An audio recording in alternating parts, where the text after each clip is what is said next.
Spain are going to the World Cup final, and France, the pre-tournament favorites, are going home. Welcome to FairPlay Football AI Review. Tonight we dissect one of the most clinical semi-final performances in recent World Cup history, as Luis de la Fuente's Spain dismantled Didier Deschamps' France 2-0 at Dallas Stadium, ending Les Bleus' dream of lifting the trophy on American soil. The stakes could not have been higher. France arrived as many pundits picked to win the entire tournament, unbeaten through 6 matches, with Kylian Mbappé leading the Golden Boot race on 8 goals. Spain, meanwhile, were riding the momentum of 5 consecutive World Cup wins, having already eliminated Portugal and Belgium on the way here. One place in the World Cup final was the prize, and only one team played like they wanted it. France came in without a significant injury concern heading into the semi-final, but the first blow came as early as the 30th minute when William Saliba was forced off, a significant disruption to a defensive unit that had been the foundation of their tournament run. Maxence Lacroix came on in his place, a change that altered France's defensive chemistry at the worst possible time. Deschamps had spoken before the match about the importance of structure and discipline, but events would undermine both of those ideals almost immediately. Deschamps set his side up in a 4-2-3-1, with Mbappé as the lone striker, Michael Olise and Bradley Barcola providing width, and Ousmane Dembélé in the number 10 role behind him. Aurélien Tchouaméni and Adrien Rabiot formed the double pivot in midfield, tasked with protecting a back four of Koundé, Saliba, Upamecano, and Digne. The intention was clear: defend solidly, use the pace of the front three on the counter, and let Mbappé be the difference. Luis de la Fuente matched France's 4-2-3-1 with Spain's own version of the same system. Rodri and Fabian Ruiz anchored the midfield, with Dani Olmo operating as the creative fulcrum in the 10 role. Lamine Yamal and Alex Baena provided threat from wide positions, with Mikel Oyarzabal as the central striker.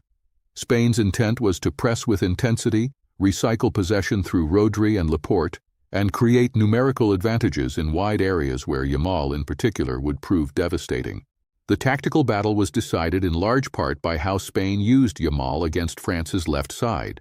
With Digne as the left back, Spain repeatedly targeted that channel, knowing the veteran Frenchman could struggle against the 19-year-old's pace and directness. France's double pivot was meant to cover those transitions, but Rabiot's early booking in the 9th minute put him on a tight leash, which blunted his ability to press aggressively.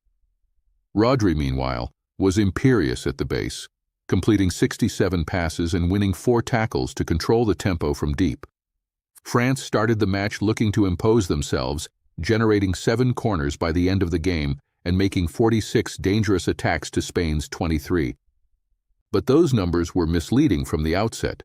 Les Bleus struggled to fashion genuine clear-cut chances, and their XG of just 0.41 across the full 90 minutes tells the real story of a team that dominated peripheral territory without ever really threatening Unai Simon's goal. Spain were patient, purposeful, and waiting for their moment. That moment came in the 22nd minute, and it came through Lamine Yamal. The teenager drove into the French penalty area and was brought down by Lucas Digne, a poor challenge, reckless under the circumstances. The referee pointed to the spot without hesitation. Up stepped Mikel Oyarzabal, ice cool as ever, and he tucked the penalty away to make it 1-0 Spain. It was his 5th goal of this World Cup and his 30th in 60 international appearances, a finishing record that speaks to his clinical brilliance in the biggest moments. France had never trailed in any of their previous 6 matches at this tournament, and the shock of falling behind was visible. In the minutes before the penalty, Adrien Rabiot had already felt the referee's wrath. Just 9 minutes into the match, he mistimed a challenge on Dani Olmo, stood on the Barcelona man's foot, and was immediately booked for serious foul play. It was the kind of yellow card that changes a game because it removed Rabiot's effectiveness as a ball winner for the rest of the half. There was even a moment of farce beforehand. Referee Yvan Barton suddenly realized he had forgotten his vanishing spray, forcing 4th official Glenn Nyberg to run onto the pitch and hand it to him. It was an unusual scene on such a grand occasion, but the officiating ultimately proved sound. France spent much of the first half chasing the game, with Dembélé collecting 2 shots on target but failing to truly trouble Simon.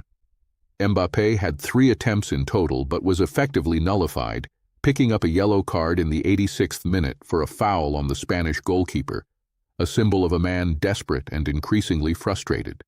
France's 7 corners generated nothing of note, and the halftime whistle came with Spain firmly in control. Deschamps made his first major change at halftime, replacing the booked Rabiot with Manu Koné, a move designed to inject energy and reduce the risk of going down to 10 men. Then, on 57 minutes, Bradley Barcola made way for Désiré Doué, a technical, creative option who was meant to find space between Spain's lines. The message from Deschamps was clear. France needed movement, creativity, and something different to unlock a Spanish side that was growing in confidence by the minute. Instead, Spain struck again just 60 seconds after France's halftime reshuffle had settled. In the 58th minute, Dani Olmo played a daring, incisive pass inside the French defensive shape, and Pedro Porro arrived with perfect timing to score with a precise first-time shot. 1-0 had become 2-0 in devastating fashion. It was Porro's goal that really ended the tie as a contest. The right-back had been excellent throughout, winning aerial duels, supporting the attack, and now providing the killer blow. Olmo's vision was exemplary. He saw the run before most people in the stadium did. With France chasing 2 goals, Deschamps made a double change on 72 minutes, bringing on Rayan Cherki for Michael Olise and Theo Hernandez for Lucas Digne, restructuring the left side and adding fresh legs in advanced positions. Doué had shown some promising moments since his introduction, registering 2 shots and a blocked effort, but the structural damage had already been done. France now needed 2 goals against a team that had barely conceded all tournament. Spain managed their advantage with authority, rotating their match winners off the pitch in the final quarter to preserve them for the final. Ferran Torres replaced Oyarzabal on 74 minutes, and both Mikel Merino and Pedri came on for Olmo and Fabian Ruiz on 78 minutes. Then on 84 minutes, Marcos Llorente and Nico Williams entered for Porro and Baena. Each substitution confirmed what everyone in the stadium already sensed. Spain were not going to let this go. They were managing the game, rotating through their squad, thinking about the final. The decisive moment of the match was undeniably the 22nd minute penalty. From the moment Oyarzabal struck that spot kick into the net, France were playing a game that did not suit them. Everything in their game plan, the counter-attacking pace, the set-piece threat, the control through Rabiot and Tchouaméni, required them to be at least level. Once behind, and with Rabiot restricted by his yellow card, France's shape became reactive and disorganized, and Spain simply exploited every gap. Looking at possession, France actually edged the ball slightly with 49% to Spain's $51, essentially even. Both sides completed passes at over 84% accuracy, and the total pass counts were remarkably close at 472 for France and 502 for Spain. But the possession stats masked the qualitative difference. Spain's ball movement was purposeful and penetrative, creating overloads in dangerous positions. France moved the ball but rarely in directions that genuinely threatened. The XG figures are stark and revealing. France finished with an expected goals tally of just 0.41 against Spain's 1.41, a 3-to-1 advantage in quality of chances for La Roja. Unai Simon was called into action just 3 times, saving all 3, including 2 efforts from Dembélé. France's 10 total shots included 5 off-target and 3 blocked, and only 3 found the target. That is the statistical portrait of a team that had volume but no bite. Spain's 10 shots contained more genuine danger in fewer clear-cut moments. Defensively, Spain were exceptional as a unit, recording 22 tackles to France's 13 and conceding no goals despite France's 7 corners. Rodri and Marc Cucurella, who picked up a yellow card for a foul on Olise in the 31st minute, were central to that defensive resilience. France's defensive problems, by contrast, were exposed early and often. The loss of Saliba in the 30th minute destabilized the back 4, and Digne's reckless foul that conceded the penalty epitomized a team that could not maintain concentration under Spain's sustained pressing. Spain's standout performer was Rodri. He completed 67 passes, won 4 tackles, and controlled the entire tempo of the match from deep midfield. His passing accuracy was immaculate, his positioning perfectly calibrated to protect the center-backs and break up France's transitional threats. In a match where Spain needed their most experienced player to set the standard, Rodri delivered exactly what the occasion demanded. For France, Aurélien Tchouaméni was their most industrious presence, 61 passes, 4 tackles, and showed genuine commitment even as the game slipped away. Dembélé was active with 2 shots on target and 12 passes, but the creativity never truly unlocked Spain's defensive block. Tchouaméni did everything asked of him, but this was a collective defeat that no individual could arrest. The player who had the biggest night to forget was Kylian Mbappé. 3 shots, none on target, a yellow card for a foul on the goalkeeper in the 86th minute, and 0 assists. The captain of France, the tournament's joint top scorer with 8 goals coming into this game, was effectively anonymous against a disciplined Spanish defensive unit. He was isolated as the lone striker, rarely receiving quality service, and his frustration was evident throughout, culminating in that needless late booking. Tactically, Deschamps' decision to play Rabiot in the double pivot was always a risk given his disciplinary profile, and that risk materialized within 9 minutes. The early booking effectively removed a key ball winner from the game, and Deschamps was then forced to sacrifice him at halftime regardless. The introduction of Koné steadied the midfield somewhat, but by then Spain had already capitalized. De La Fuente, by contrast, made all the right calls, managing his players' minutes and leaving nothing to chance in the final stages. The head-to-head history between these nations adds a layer of meaning to this result. Before tonight, France and Spain had met only 4 times in major competitions, with Spain winning twice, France once, and 1 draw. Spain also beat France in their only previous head-to-head in this competition, back in 2013. There is a growing sense that Spain now hold the psychological edge over their neighbors, and this performance only reinforces it.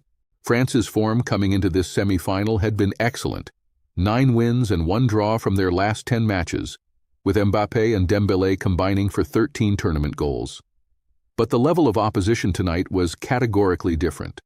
Spain exposed the structural vulnerabilities in Deschamps' system, and France's inability to adapt tactically in real time was ultimately their undoing.